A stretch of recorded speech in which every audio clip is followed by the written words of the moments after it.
Assalamualaikum warahmatullahi wabarakatuh. Perkenalkan, nama saya Nisrina Fifalasya. Saya mahasiswa semester 1 Fakultas Farmasi Universitas Wahid Semarang. Pada mata kuliah praktikum statistika farmasi ini akan melakukan uji ANOVA. Uji ANOVA di sini adalah uji parametrik, sehingga asumsi parametrik harus terpenuhi, yaitu terdistribusi normal dan homogen. Sebelum melakukan uji ANOVA ini, kita harus mengecek dulu apakah terdistribusi normal atau tidak, kemudian homogen atau tidak.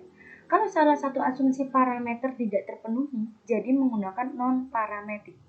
Non-parametrik di sini menggunakan Kruskal-Wallis. Nah, di sini ada kasus seorang peneliti melakukan sebuah penelitian mengenai aktivitas antibakteri ekstrak etanol daun sawu atau EEDS terhadap bakteri Staphylococcus aureus. Berikut ini adalah data. Nanti berdasarkan hasil penelitian tersebut, apakah ada perbedaan antara konsentrasi EEDS terhadap diameter daya hambat terhadap bakteri Staphylococcus aureus. Jadi, selanjutnya kita akan melakukan uji normalitas terlebih dahulu. Kita melakukan uji normalitas. Langsung saja ke aplikasi SPSS 20.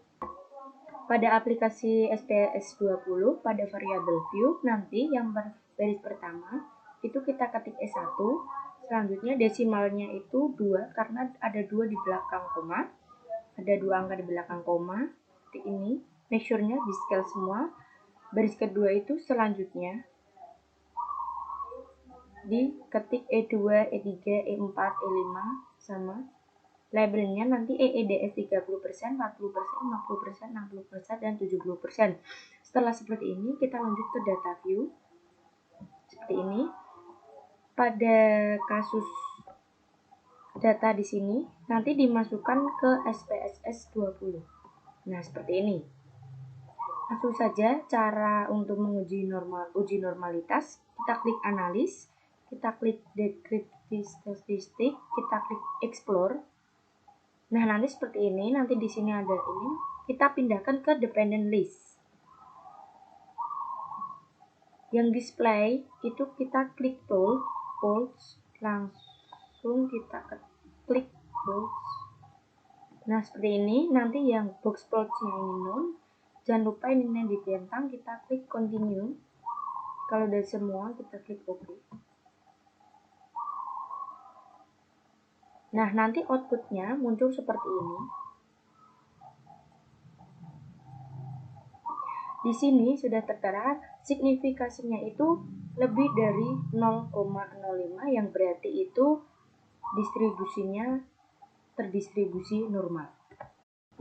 Selanjutnya, melakukan uji homogenitas. Pada aplikasi SPSS 20 ini, pada variabel view, nanti pada baris pertama, kita ketik EEDS, pada baris kedua, itu diketik daya hambat. Selanjutnya, pada baris pertama, desimalnya 0, karena tidak ada 2 angka di belakang koma. Labelnya, kita ketik EEDS, yang baris kedua itu daya hambat. Pada values baris pertama, untuk pengkodaan di sini nanti, values di sini, nanti diketik 1 dan labelnya itu diketik EEDS 30%, lalu di ADD. Nanti selanjutnya seperti yang di atas, lalu kita klik OK, measure-nya di scale semua. Setelah itu kita ke data view. Nah, nanti data pada kasus tadi dimasukkan di sini. Jika ini diketik angka 1, nah nanti seperti ini.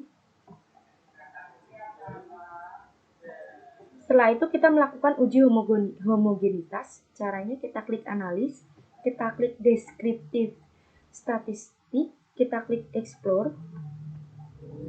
Nah, nanti daya hambatnya di dependent list dan EEDS-nya di factor list. Display-nya kita klik boot, statistiknya kita seperti ini, klik continue. Plots-nya ini nanti none, ini jangan lupa dicentang, dan ini seperti ini. Kita klik continue, kita klik OK. Nah, nanti akan muncul output seperti ini. Nah, ini hasil dari uji homogenitas.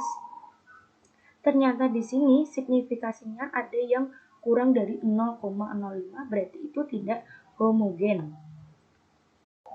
Nah, selanjutnya kita melakukan uji Kruskal-Wallis karena pada uji homogenitas tadi ada yang tidak homogen.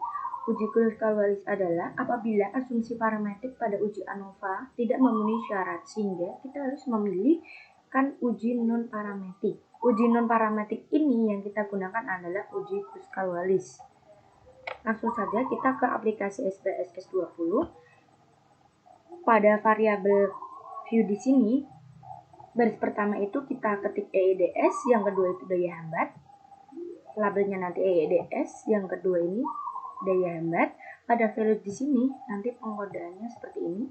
Value-nya di sini kita nanti diketik 1, yang labelnya ini diketik EEDS 30% dan selanjutnya dan seterusnya. Measure-nya kita klik scale. Seperti ini. Lalu kita ke data view. Pada data view di sini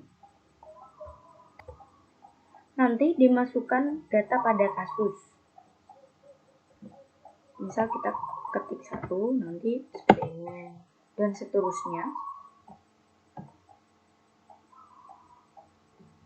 Kita melakukan uji Kruskal-Wallis, yaitu kita klik analis, kita klik non-parametric test, kita klik legally dialog, kita klik cut independent sample. Nah, nanti seperti ini, daya hambatnya dikasihkan di test variabilis, nanti groupingnya di sini. Nah, di sini nanti minimumnya 1, maksimumnya 4, kita continue.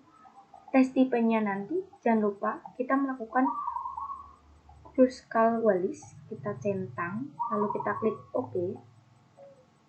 Nah, nanti muncul output seperti ini.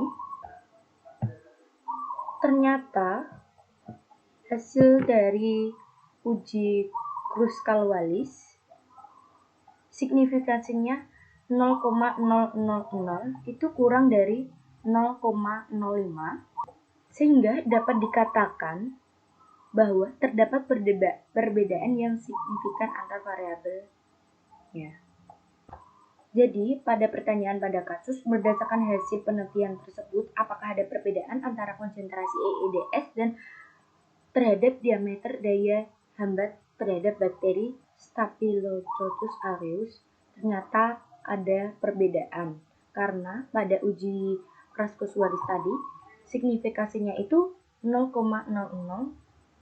itu kurang dari 0,05. Terima kasih, mohon maaf apabila ada kesalahannya. Wassalamualaikum warahmatullahi wabarakatuh.